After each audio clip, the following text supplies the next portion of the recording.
Hi, my name is Josh. I fly a Gulfstream 550 and a 450. Previous to that, our company used a Lear 60 and Citation 10s.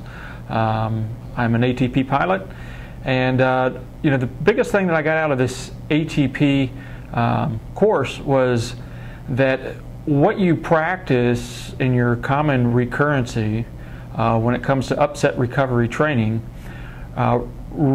probably won't save you in the event that you're startled or you're in a true adverse attitude.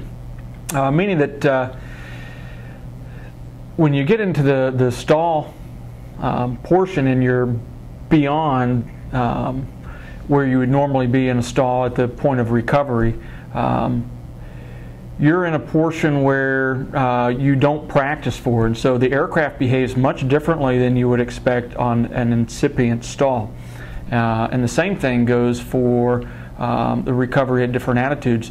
The use of the Extra 300 platform provides some physiological sensations that you do not get within the sim, and the added value to that is immense. Being able to feel what 2.5 Gs, which is typically the limit we have on our transport category aircraft, and -1, where those actually are in relation to recovery, is critical. So that portion of the training was very, very good. Safety and the staff at AP is beyond reproach. I felt extremely comfortable in the hands of both Ron and Jughead, and you feel comfortable back there as they're talking you through what you're going to do, even though you're a little bit apprehensive because you're doing things that you don't normally do in the course of a recurrent event that you would do at whoever your training provider may be. And then as you go through, you start to build confidence in your ability, and also the ability of the staff, and in times you find yourself in positions where you may need a little bit of staff assistance, and they're right there with you. And so it's very, very, very professional group that is staffing APS. The facility that we went to was the one in Arlington, Texas. Extremely clean, brand new terminal. Everything was like clockwork. I mean, as soon as we walked in the door, sign-in was there. We understood what was required because we received our CBT, our computer-based training, almost a month prior to, and then we had notification 2 weeks before our training. We just had just a safety alert from them saying, hey, here's some of the things you need to take a closer look at in the manual if you haven't already done so. And so leading up to it, the quality of service was excellent, and the facility was extremely clean and on the mark. The instrument flight, because you do a good portion of it looking out on the horizon, and with some of the flying that you do, typically you're in the clouds and you're really on the instruments. And so you're able to transfer that visual sight picture and the sensations you've been working on probably for 2 or 3 days before you get into the IRT portion, into the clinical portion of putting that into the instrument and recovering by instrument. And it really starts to tie things together because that's really the home that you're used to.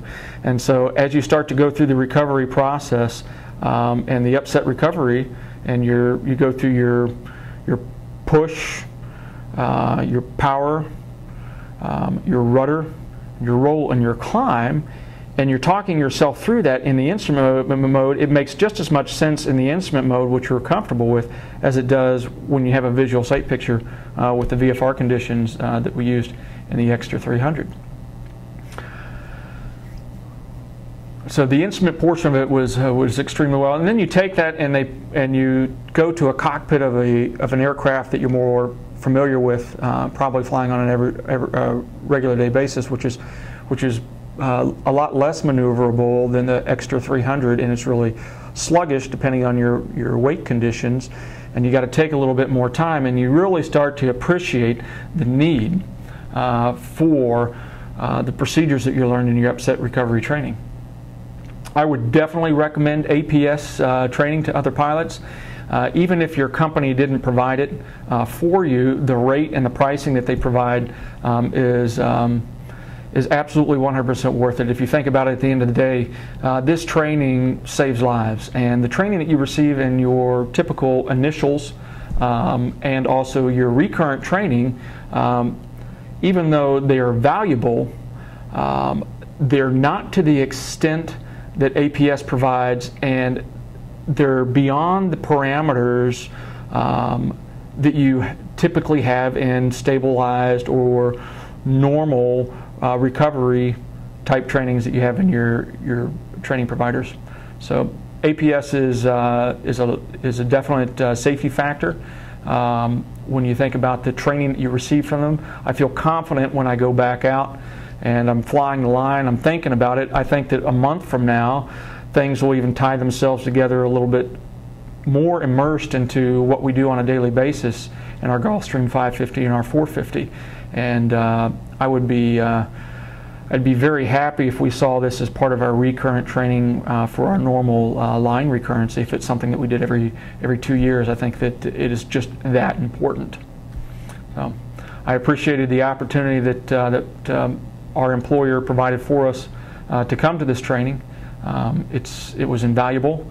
Going into it, I was a little apprehensive because I wasn't quite sure how it was going to apply to what we did. We always want to keep the dirty side down, but I think that was more of a rationalization of it can't happen to me.